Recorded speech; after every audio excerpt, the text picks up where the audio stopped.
In your Protestant Bible, 66 books. Mary is not one of them. You have Genesis, Exodus, Leviticus, Numbers, Deuteronomy, Matthew, Mark, Luke, John, Peter, Paul. Mary is not one of them. No. It is not there. In my book is enshrined Surah Maryam with the greatest respect in honor of the name of the mother of Jesus Christ. There is a chapter in the Quran. Good morning everyone. మీరైతే చూసింది అక్షరాల వాస్తవం, సత్యం. ఆ యొక్క ఛాలెంజ్లో లేదా ఆ యొక్క సవాలులో ఎలాంటి కన్ఫ్యూజన్ కానీ మతలబు కానీ లేదు. బట్ కొన్ని మాత్రం టర్మ్స్ అండ్ కండిషన్స్ ఉన్నాయి. దట్ మీన్స్ దాని అర్థం ఏంటి అని అంటే, ఎవడైతే మరియ తల్లికి తదుపరి సంతానం కూడా ఉన్నది అని నిజంగా రూఢిగా ధర్మబద్ధంగా చట్టబద్ధంగా నిరూపించగలడో, దేవుని ఆత్మ ద్వారా నేను దైవ జనుడను అని తనకు తానుగా పిలుచుకునే ఎవడైనా సరే, అలా అనుకున్న వాళ్ళందరూ ఈ ఛాలెంజ్కి అర్హులే. ఎందుకు ఇంత కాన్ఫిడెన్స్గా ఇతను చెప్తున్నాడు, ఇంత కాన్ఫిడెన్స్తో ఇంత ఇదిగా చెప్తున్నాడు అని అంటే, ఈ వీడియో మొత్తం చూస్తే క్లియర్ కట్గా మనందరికీ కూడా అర్థం అవుతుంది. ఫస్ట్ ఆఫ్ ఆల్, ఈ దైవికమైనటువంటి మనుషులను డిగ్రేడ్ చేస్తూ వీళ్ళ యొక్క బోధన ఉండడానికి ప్రధాన కారణాలేంటి, వాళ్ళ ఉద్దేశాలేంటి అనేది తెలుసుకోవడం ఈ యొక్క వీడియో ప్రధాన లక్షణం. అలాగే మత్తయి శుభవార్తకు సంబంధించినటువంటి కొన్ని వాక్యాలను చూపించి, నజరేత్ అనే ప్రాంతంలో క్రీస్తు ప్రభు వాక్య పఠనం చేస్తున్న సందర్భంలో వాళ్ళందరూ కూడా వీళ్ళు వడ్రంగి యోసేపు, మరియమ్మ కుమారుడు కాడా, ఇతని సోదరులు వీళ్ళు కాదా, కొన్ని పేర్లు మెన్షన్ చేయటం జరిగిందనమాట. బైబిల్లో రాయబడి ఉన్నాయి. సో వాటిని చూయించి, అలాగే మరొక దగ్గర యేసు ప్రభు వాక్య పరిచర్య చేస్తూ లోకరక్షణార్థం ఇతర గ్రామాలు తిరుగుతూ ఇతర ప్రాంతాలు తిరుగుతున్నటువంటి క్రమంలో అక్కడ ఉన్నటువంటి వారు, అయ్యా మీ తల్లి మీ సోదరులు వచ్చారు అనుకున్నప్పుడు, ఎవరు నా సోదరులు ఎవరు నా తల్లి అనేటువంటి మాట క్రీస్తు ప్రభు అంటాడు. ఆ వాక్యాన్ని పట్టుకొని ఇక్కడ రాసి ఉంది కదా, సో కాబట్టి నిజంగా పిల్లలు ఉన్నారు. అసలు ఏంటి ఈ వాదనని పూర్తిగా అనాలిసిస్ చేయాల్సిన అవసరం ఎందుకు వచ్చింది అని అంటే, అనేక మంది నేడు అన్యులు కూడా క్రీస్తు ప్రభు మార్గాన్ని విశ్వసించి క్రీస్తే రక్షకుడుగా అంగీకరించినటువంటి సమయంలో ఇలాంటి దొంగ బోధలు, వీటి వెనక ఉద్దేశాలను మనందరం కూడా గ్రహించాల్సిన అవసరం ఎంతైనా ఉంది. సరే, ఈ యొక్క వాక్యాలని మనం కాస్త పరీక్షగా చూసినట్లయితే దానికంటే కొంచెం వెనక్కి వెళదాం. ఫస్ట్, అనుగ్రహ పరిపూర్ణురాల, లోక సృష్టికర్త అయినటువంటి యెహోవా దేవుడికి ప్రీతికరమైనటువంటి గాబ్రియేలు దేవదూత మరియ తల్లికి ప్రత్యక్షమై, అమ్మా నిన్ను దీవిస్తున్నాడు మా దేవుడు, లేకపోతే నిన్ను ఆశీర్వదిస్తున్నాడు దేవుడు అని చెప్పాలా. అనుగ్రహ పరిపూర్ణురాల. It was completed. అనుగ్రహము చేత ఆవిడ పరిపూర్ణురాలైపోయింది. దట్ మీన్స్ యేసు ప్రభు బాలుడుగా ఉన్నప్పుడు దేవాలయంలో అప్పగింపబడి శుద్ధీకరణ చేయించుకోవాల్సి 8 ఏళ్ల వయసు సమయంలో ఆయనను తల్లిదండ్రులు వెంటబెట్టుకుని పోయిరి అని వాక్యం ఉంటుంది మత్తయి శుభవార్తలో. అక్కడ మరియ తల్లి మరొక సంతానానికి సంబంధించిన ఎలాంటి ఆనవాళ్ళు కనపడవు. అలాగే బాలుడు పెరిగి పెద్దవాడై దృఢకాయుడవుతూ ఉండగా ప్రతి సంవత్సరం పాస్కా పండుగకి యెరూషలేము దేవాలయమునకు తల్లిదండ్రులు తమ బిడ్డను తీసుకొని వెళ్ళాను. ప్రతి సంవత్సరం. మిగతా బిడ్డలేరు, వాక్యంలో లేరు కదా. అప్పుడు బాలుడు పెరిగి పెద్దవాడవుతుండగా 12 ఏళ్ళు 14 ఏళ్ళు ఆ పిదప యేసు ప్రభు యొక్క యవ్వన జీవితానికి సంబంధించి ఒకే ఒక్క లైన్ ఉంటుంది. తల్లిదండ్రుల ప్రేమాభిమానాలు పొందుతూ ఉన్నదనే ఉంటుంది. ఎప్పుడైతే తన తండ్రి చిత్తానుసారం లోక రక్షణార్థం వాక్య పరిచర్యలో భాగంగా క్రీస్తే సువార్తను ప్రకటిస్తూ ఉన్నటువంటి సందర్భంలో తనకు శిష్యులు, విశ్వాసులు వీళ్ళందరూ కూడా ఏర్పడటం మనం చూస్తూ ఉన్నాం. ఆ తర్వాత నుంచే సోదరులు లేకపోతే ఈ భావన వచ్చింది. మహాగణుడైనటువంటి క్రీస్తు ప్రభువుకు ఏర్పడినటువంటి విశ్వాసుల వరకు ఒక క్రమానుగతమైనటువంటి శ్రేణిలో వెళ్తున్నటువంటి సందర్భంలో ఈ సోదరులు అనేటువంటి మాట బైబిల్ గ్రంథంలో మెన్షన్ చేయడం జరిగింది.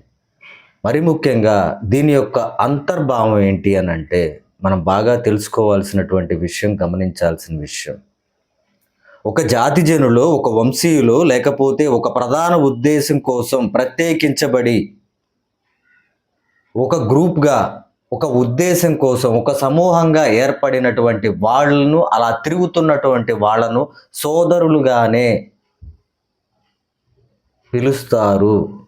బైబిల్ వాక్యాన్నే పట్టుకొని, ఒక లైన్ని పట్టుకొని ఎక్కడ తప్పు వెతకాలి అనుకునే యెజెబెలు సంతతిలో మాత్రమే ఇలాంటి లోతైనటువంటి అర్థాలు కనిపించవన్నమాట.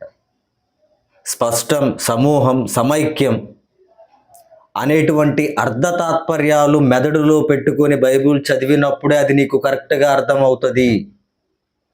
అది లేకుండా ఇక్కడ ఇది ఉంది కదా, ఎంత నీచం. అపోస్తుల కార్యంలో ఈ విధంగా ఉంటుంది. యాకోబు, సిమియోను, అతని సోదరులు మరో చోటికి వెళ్ళాను. ఇప్పుడు ఒక ముఖ్య ఉద్దేశం కోసం, ఒక పని కోసం, ఒక సమూహంగా ఏర్పడి, ఒక బృందంగా ఏర్పడి వెళుతున్నటువంటి సభ్యుల గురించి తెలిపేటప్పుడు నువ్వైనా, ఎవడైనా, నేనైనా ప్రాచీన కాలంలో సోదరులనే రాస్తారు. ఇవే పేర్లు మరలా అపోస్తుల కార్యంలో కూడా ఉంటాయి. ఇప్పుడు కొంతమంది నలుగురు పేర్లు చెప్పి, ఏదైతే నువ్వు మరియ తల్లికి మరో సంతానం ఉన్నావన్నావు అలాంటి పేర్లు, అవే పేర్లు అపోస్తుల కార్యాల్లో కూడా ఉంటాయి. మరి వాళ్ళు వేరు కదా, వీళ్ళు వేరు కదా. నువ్వు ఏవైతే పేర్లు చెప్పావో వాళ్ళ తల్లిదండ్రులు ఎవరు? నీలాగే, వీళ్ళలాగే ఇలాంటి నీచమైనటువంటి బోధలు చేస్తూ ఉండే వాళ్ళలాగే ఎలాగైనా బైబిల్లో తప్పు వెతకాలి, ఒక పాయింట్ని పట్టుకొని ఇది చేయాలి అని 1985 సంవత్సరంలో ఒక బృందం, ఒక సమూహం మరియ తల్లికి మరో సంతానం ఉన్నారు అని నిరూపించడానికి ఒక పరిశోధనే చేశారు, దాదాపుగా 9 ఏళ్ళు. అండ్ ఫైనల్గా ఏమైంది?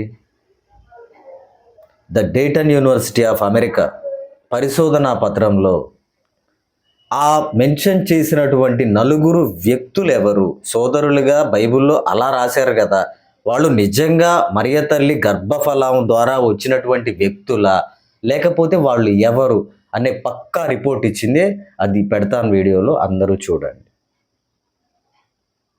సో అలాగే మిగతా వాళ్ళు ఏమనుకుంటున్నారు, మిగతా దేశాల ప్రజలు, మిగతా జాతుల వాళ్ళు, మిగతా సమాజాల వాళ్ళు మరియ తల్లి గురించి విధమైనటువంటి వాదన చేయడానికి, మరియ తల్లికి పిల్లలు ఉన్నారు అనేటువంటి వాదన చేయడానికి రీజన్ ఏంటి అనేది మనం కాస్త గమనించినట్లయితే, వీళ్ళు చర్చి నుంచి బయటికి వచ్చినటువంటి వ్యక్తులు.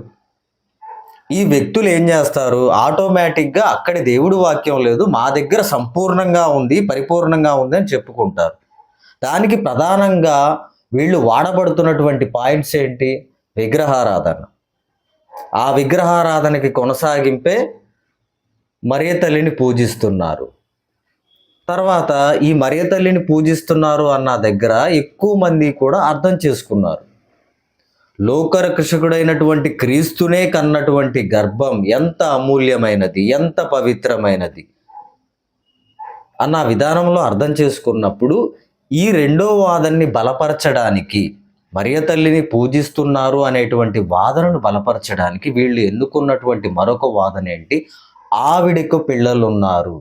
ఇంటర్నల్గా చర్చిని, ఆది క్రైస్తవ సంఘాలను డిగ్రేడ్ చేయటానికి వీళ్ళు ఎన్నుకున్నటువంటి పాయింట్ని దైవికంగా దేవుడి తల్లిని డిగ్రేడ్ చేయడం స్టార్ట్ అయింది.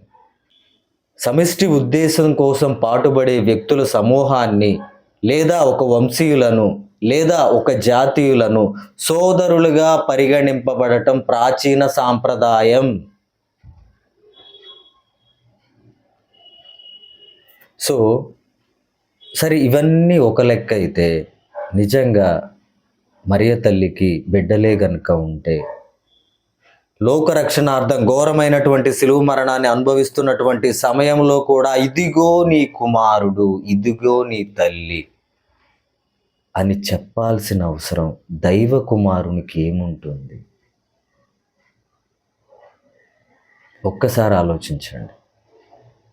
మొదటి నుండి కూడా ఎప్పుడైతే చర్చి వద్ద దేవాలయం వద్ద ఉన్నటువంటి సిమియోను అనేటువంటి ముసలి వ్యక్తి, అమ్మా నీ గుండెల్లోకి ఒక ఖడ్గం దూసుకు వెళుతుంది అని పలికిన నాటి నుండి, లూకా శుభవార్తలో ఉంటుంది 2వ అధ్యాయంలో, ఆమె అన్నీ మననం చేసుకుంటూ ఉంటుంది అని. ఇవన్నీ ఎందుకు అనంటే వీళ్ళ ప్రధాన ఉద్దేశం ఏంటి అనంటే ఎదుటి సంఘాన్ని, ఆదిమ ప్రాచీన సంఘాన్ని విమర్శించినప్పుడే తమ స్వయం ఉపాధి కాస్త పెరుగుతూ ఉంటుంది. తెలియని వాళ్ళు ఇటు వస్తూ ఉంటారు. అలాంటి సందర్భంలో దైవికమైనటువంటి విషయాల గూర్చి వివాదాస్పదమైనటువంటి వ్యాఖ్యలు చేస్తూ ఎంత నీచానికి దిగజారుతున్నారో ఈరోజు మనం చూస్తూ ఉన్నాం. ఈరోజు దేవుడు చెప్తూ ఉన్నాడు, నీ వలే నీ పొరుగు వారిని ప్రేమించు అనంటే, నువ్వు దైవజనుడు అని చెప్పుకుంటూ సాక్షాత్తు ఆ దైవ కుమారుడికి గర్భాన్ని ఇచ్చినటువంటి వ్యక్తినే నాలాంటి సమానురాలు అనంటే నువ్వు దైవజనుడువా? మొన్న ఒక వీడియో చూశాను, ఆ పేట ముఠా సభ్యుల్లోనే ఒకడు ఎంత జుగుప్సాకరమైనటువంటి అంశాన్ని గురించి మాట్లాడాడు అనంటే, అది ఒక పవిత్రమైనటువంటి సాంగ్యము, పవిత్రమైనటువంటి కార్యము బాప్తిస్మం. ఆ బాప్తిస్మం గురించి చెప్తూ ఈజీగా అవలీలగా అనేసాడు. ఏమని? ఆడపిల్లలైతే మెచ్యూర్ అయ్యాక బాప్తిస్మే. ఇంత నీచంగా మాట్లాడి భాషా ప్రయోగమే అర్థం పర్థం లేకుండా వాగుతూ నువ్వు దైవజనుడువా? నీ వ్యక్తిత్వం ఏంటో, నీ ఆలోచన విధానం ఏంటో, నువ్వు ఏ విధమైనటువంటి దైవజనుడు? అమ్మాయిలు పెద్ద మనిషి అయిన తర్వాత జ్ఞానస్నానం నువ్వు వాగిన నువ్వు దైవజనుడివి. సరే, వాట్ ఎవర్ ఇట్. సమూలంగా ఆ సాక్ష్యాధారాలు మన దగ్గర ఏమున్నాయో చూద్దాం. లేదు, ఇవన్నీ సరిపోవు, తప్పనిసరిగా నేను దైవజనుడను కాబట్టి నేను నిరూపించగలుగుతాను అని ఒక్కడైనా ఉన్నట్లయితే, నాకు పాస్పోర్ట్ ఉంది, 10-12 రోజులు తిరిగి వద్దాం, యూదుల ప్రాచీన ఆచార సాంప్రదాయాలకు సంబంధించినటువంటి చారిత్రక వాస్తవాలను తెలుసుకోవడానికి మనందరం కూడా ఎవరైతే ఛాలెంజ్ చేస్తారో అక్కడికి వెళదాం. ఆ ఇజ్రాయేలు దేశానికే వెళ్ళి Bethlehem, Nazareth, Tel Aviv, Galilee ఈ ప్రాంతాలన్నీ తిరిగి అక్కడ పబ్లిక్ యొక్క వాదన విందాం. అలాగే అక్కడ రచనలు చదువుదాం. స్థానిక ప్రాచీన యూనివర్సిటీస్, విశ్వవిద్యాలయాలు ఏమున్నాయో అక్కడ కూడా ఇన్ఫర్మేషన్ తీసుకుందాం. లేదు, ఒకవేళ మీరే దైవజనులై దేవుని ఆత్మ మీ మీదే ఉండి నిజ నిరూపణలో మీరు గెలిచినట్లయితే తప్పకుండా జీవితాంతం నువ్వు ఏదైతే అబద్ధ బోధలు చేస్తున్నావు అనే ఒక మందిరం ఉందో పేటలో, అక్కడికి వచ్చి జీవితాంతం అది శుభ్రం చేస్తా గడుపుతా. నేను సామాన్య క్రైస్తవుడిని, నువ్వు దైవజనుడు కదా. 24 గంటల్లో ఈ వాదనను బలపరిచే వాళ్ళు ఎవరైనా ఉంటే, మరియ తల్లికి మరి ఒక సంతానం ఉంది అని జస్ట్ 24 అవర్స్లో నాకు సమాచారం ఇవ్వండి, ఛాలెంజ్కి ఒప్పుకోండి. నా జీవితంలో ఒక ముఖ్య ఉద్దేశం కోసమే నా ఆస్తిని, నా సంపాదనని ఈరోజు ఛాలెంజ్గా పెట్టడం జరుగుతుంది. నేను సామాన్య క్రైస్తవుడిని, మీరు దైవ బోధకులు కదా, దైవజనులు కదా, దయచేసి ముందుకు రండి. Thank you so much.